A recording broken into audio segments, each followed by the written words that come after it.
Lahore high court में money laundering case में जमानत खारिज कराने की दरख्वास्त पर समाअत हुई। तहरीम इलाही बार बार तलबी के बावजूद पेश न हुई।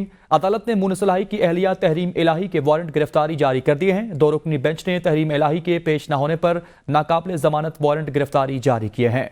इस हवाले से मजीद जानते हैं, हमें ज्वाइन किया असद शाह ने। असद, आगाह कीजिएगा मजीद।